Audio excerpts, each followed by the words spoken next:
佢唔做演員，走咗去做練馬師，結果咧就贏咗超過130場嘅一級賽。佢咧就有百幾隻馬，佢就話隻隻都會記得喎。原來成功嘅男人背後總有一個女人，不過成功女人嘅背後都有一個男人㗎。究竟堅強女人嘅背後係咪一樣咁溫柔？一段超過30年嘅婚姻又點樣維持嘅呢？今集人氣馬場繼續有佢活侯夫人。This time we were talking about some more personal affair about you. Heavens, don't get too personal. So as we all know that your husband Rob and also your son Tom is a bookmaker. So there's a lot of punters may have some questions about some conflicts. And how do you handle so many gossips? Well, my son is head of William Hill in Australia, so that's a corporate bookmaking firm that bet on all sorts of sports, and he looks at racing as just one of the many things he does. My husband does form for my owners, which is a great help. He's very helpful, and he will look at the form and give an outside opinion. You know, many trainers can tell you how their horse, they think the horse is going to go, but my husband can look at it and say, well, that is how it will fall in the field. And I think that's a great advantage for my owners, a little sort of card up their sleeve. That, you know, my husband is so brilliant at the form.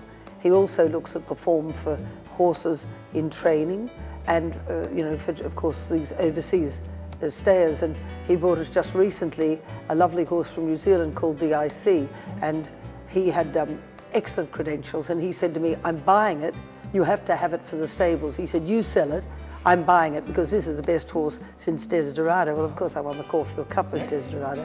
So he's very good like that. He wants me to be successful. He wants the stable to be successful.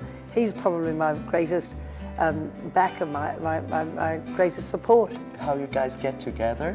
Very funny. I was doing a television show for John Singleton years ago called Racing's New Faces. It was a dreadful show. But they needed a bookmaker, so I rang Rob's dad, Mr. Waterhouse, and I said, will you be on the show? And he said, look, Gai, I can't. He said, I'm going to America tomorrow, but I have a very good-looking son. Rob said it was very kind of him to say that. Anyway, I rang Rob up and said, would he be on the show? Yes. And of course, that's how we met. And then he said afterwards, will you come out for dinner? And eventually we went out for dinner, and it was no looking back. We must have been love at first sight, and we got married 2 years later, and we've been married for 35 years. Wow, so I can say it's at first sight love. Well, I saw him at a ball, and he was on one end of the table and I was on the other, and we were both with different partners, and he was looking up like that and I was looking up like that, just sort of checking each other out. Because even though we were both living in Sydney and our parents were both involved with racing, we hadn't really met. You know, it was quite interesting. So it was a marriage made in heaven. So you have a very busy schedule every day, as when I was under training in your place, and I know that you wake up at 2:30 every day, and then you should like bring your own plastic bag with some nuts and fruits, and then you watch all the races and then all the track works. So how you balance your life and career? Well, I have to balance it because otherwise I wouldn't have been married 35 years, and now I have grandchildren. I have 3 grandchildren. My daughter has a little girl, and my son and his wife have a little boy and a girl, and so it's really important I spread myself, and I want to do that. So when I'm working very intensely. I get up early because I like to talk to my foreman. I have 6 stables in Sydney and 1 in Melbourne, and they range from a boutique stable of 10 to one of about 77, and I let the foreman the managers very much run their stables. I expect them to ring in every morning between 3 and 4, and that gives me an idea of, you know, if a horse's left feet or if I want to do this, that, and the other, just fine-tuning before I start the training session. So I know that you have a really simple recipe for happiness and success. What they are? I think you've got to make sure that you keep a balance in your life. You know, I eat well. I'm very mindful of what I eat. You know, I eat healthy food. I don't eat too much of it. I look after Rob's diet. You know, we go to bed quite early. We don't go out partying. You know, we love our family, very much family oriented. And, you know, I think that gives a nice balance in your life. You know, my parents came on our honeymoon, and they were still travelling with Rob and me, you know, right up to when they passed away. So, you know, it was nice. We were very much a close family. I think that's very important. we may have some difficulties or struggles in some period of time. How can you manage when you're facing the hard time? Well, I find that everyone has hard times in whatever business they're in, and when things aren't going as well, I really have to refocus myself. And I have a husband who says to me, "Your strike rate's down. You're not going as well. What's the matter with you?" And so I come home to that in the night time, and that sort of makes me pull my socks up and concentrate. I sometimes have to work very hard to get my team to turn around if they're, slightly off centre, But I've got very good managers. I'm a great believer in giving people a real chance in life, and I, give people, as soon as I see a little bit of talent in that person, I'll get them maybe to do courses, to try to improve themselves. I give them management courses so they can manage their boys and girls better. So in our last episode, we talked about you have won the Melbourne Cup 2013 with Florente, and this is the Melbourne Cup pin. Can you tell us more about this? Robbie had this made for me, and if you look very closely in there, Ian, you will see a second cup. So anyway, he had that made. It was life-changing, and until you win the cup, you don't realise how life-changing it is. And it's lovely to have done it. There's only 2 other women in the history that have won it, so I'm the first one that's had her name in the book. But it's a very difficult, not that it's the hardest race, but everything just has to fall into place. And Florente he ticked all the boxes. He was an exceptional looking horse. He had a lovely turn of foot. He could win over 1,400 metres and then the 3,200 metres. And Damien Oliver's ride on him was magical.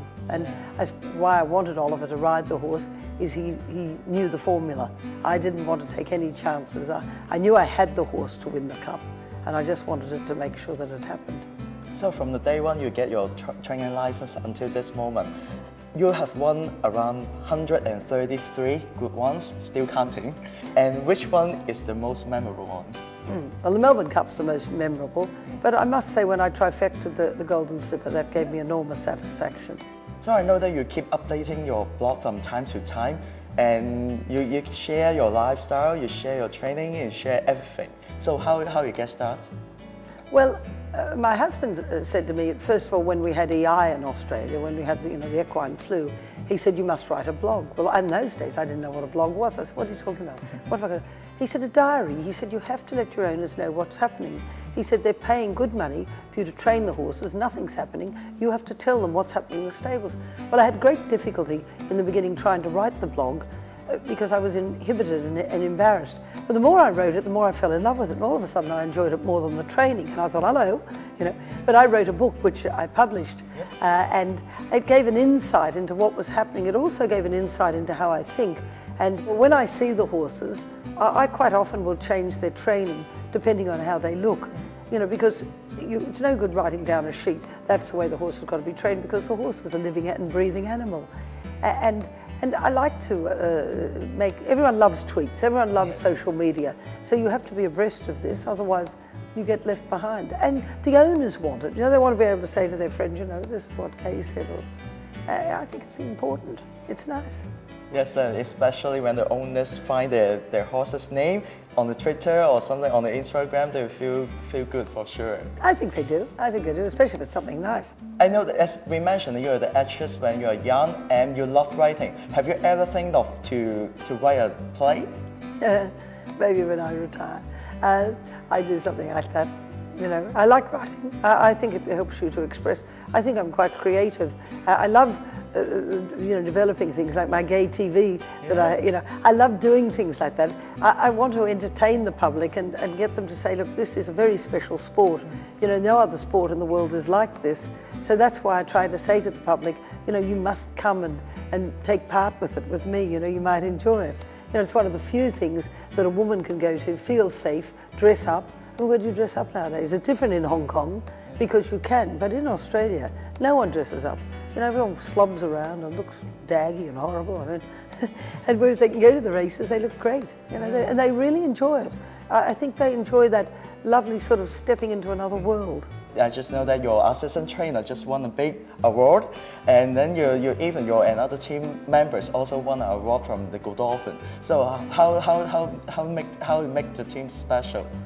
Well, I work very hard to bring people to bring the best out in people, try to bring them along. If they don't and they go another way, they go another way.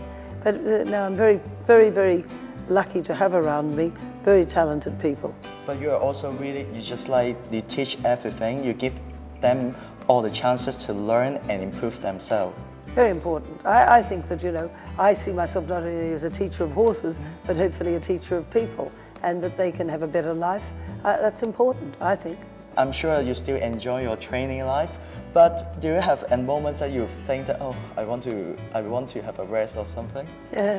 Sometimes when I get very tired over the big carnivals, especially Melbourne, it goes for a very long time, and because it's so well exposed, everything is documented in the press. It's very intense, probably a bit like in Hong Kong, and it does wear you out. By the end of, the time the cup is over, you're ready for a bit of a break. But of course, that's when I finish off my yearling inspections, and then we always have a little time off in December, which we're having now, which is nice. Yep. So Tom is now doing is the head of the William Hills, but he's not really get into your training. So if one day you are planning to step down, is there any people from the Waterhouse would like to take over from you? I don't think it'll be someone from the Waterhouse that'll take it from me. It will be someone outside. Ah, so you keep looking forward to find the next person to take over. So the one last question, can you tell us one thing that people don't know? Well, I can tell you what I'm giving Robbie for Christmas. Okay. Well, he broke his shoe horn the other day, where you put your boot in and pull them off, like they see in the sort of old-fashioned when people used to wear high boots. Well, we have this farm we call Ferrente. It's just outside of Sydney. So he broke this thing. So I looked and found it, and found a rather lovely antique one that we got from England. So I'm giving him that for Christmas.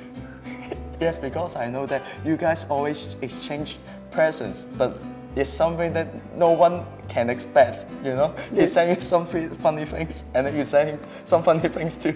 And he does. He gave me for my birthday a shooting stick, which, if none of your viewers may know this, but when you go to England or overseas and you go shooting the grouse or whatever you might, they have the sticks that you can sit on while you get. And so he said, "Oh, I've got you something a bit different." Anyway, it's a bamboo shooting stick. But the trouble is, I was at the sales one time and I had one of those mini sleeps, where you close your eyes for 30 seconds, and fell off the dash thing. Anyway, we've kept our balance since then. So thank you very much, Gai, for your time, and I'm sure that after these 2 interviews, people in Hong Kong will know you more, and I'm sure they're cheering for your horse when they are looking for the semi-class races. Thank you.